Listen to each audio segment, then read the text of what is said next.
La transplantation rénale est le traitement de choix pour les patients dont les reins ne fonctionnent plus.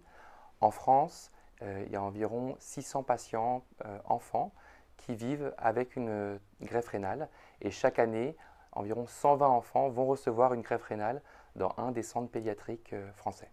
Ils ont généralement donc, entre l'âge de 2 ans et 18 ans et ils ont comme maladie soit des malformations des reins ou des voies urinaires ou alors des maladies qui touchent les reins, que ce soit des maladies génétiques ou des maladies auto-immunes par exemple.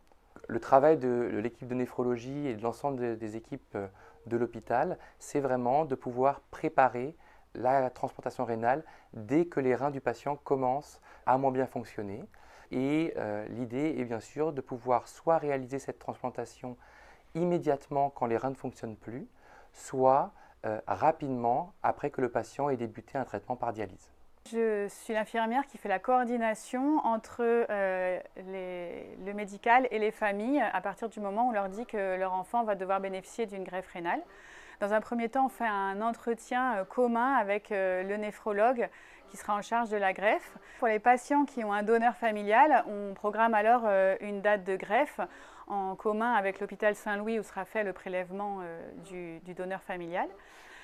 Pour ceux qui sont sur la liste d'attente gérée par l'Agence de la biomédecine, le temps d'attente peut être plus ou moins long et on programme en général tous les 6 mois ou un peu plus un suivi en attendant le jour de l'appel de greffe. À l'hôpital Robert Debré, il y a une coordination des prélèvements d'organes qui se situe au sein du service de la réanimation pédiatrique.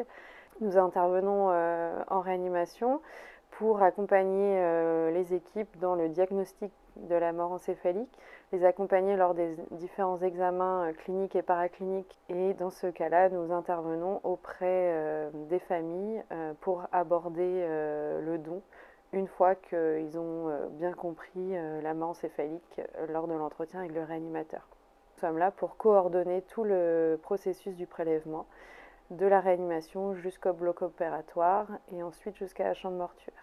Une fois que nous avons obtenu l'accord des parents pour ce prélèvement d'organes, nous avons encore plusieurs examens à réaliser, notamment la compatibilité, la carte d'identité immunologique du patient pour que l'agence de biomédecine trouve le meilleur receveur pour ces organes. D'un point de vue médical, la préparation comporte des examens d'imagerie, des bilans sanguins et différentes consultations avec entre autres chirurgiens, anesthésistes pour que tout soit prêt pour le jour de la greffe.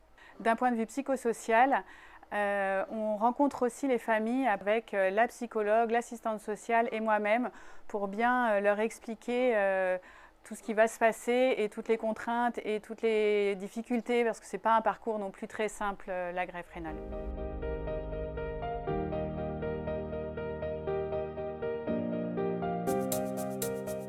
En 30 ans, nous avons pu constituer une équipe de transplantation rénale pédiatrique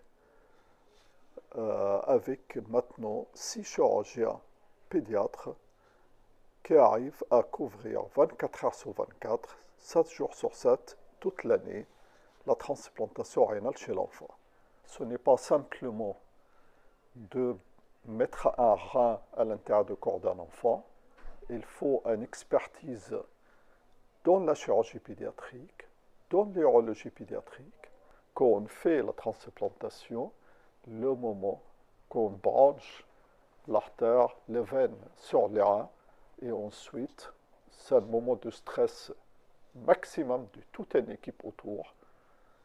Et on voit que ce rein, elle commence à fonctionner, à être rempli de sang, elle commence à fonctionner et donner de l'urine. Je pense que dans la vie d'un chirurgien, c'est un moment qui sont inoubliables.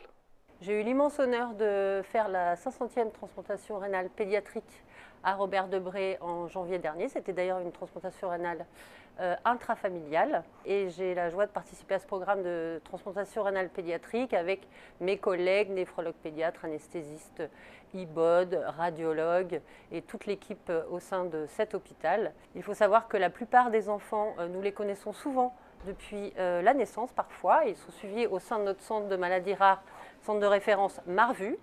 Pour exemple, une fois, j'ai pris en charge un jeune patient depuis la naissance, que j'ai opéré à la naissance, que j'ai suivi de nombreuses années et que j'ai transplanté avec le rein de sa maman. C'était une très belle expérience intrafamiliale, une très belle expérience médicale mais aussi humaine. Et la transplantation rénale est une très très belle expérience pour les chirurgiens et les chirurgiennes de cet hôpital. Je fais partie du programme de transplantation rénale de l'hôpital Robert Debré. Dans notre unité, nous accueillons les enfants en sortie du bloc opératoire avec l'ensemble de l'équipe de réanimation. Nous allons assurer la continuité des soins durant les premières 24 heures, parfois un petit peu plus, pour s'assurer que la transplantation se passe bien et être à même de gérer et de dépister d'éventuelles complications. À la suite de ça, les patients seront transférés dans le service de néphrologie pédiatrique pour la suite de leur prise en charge.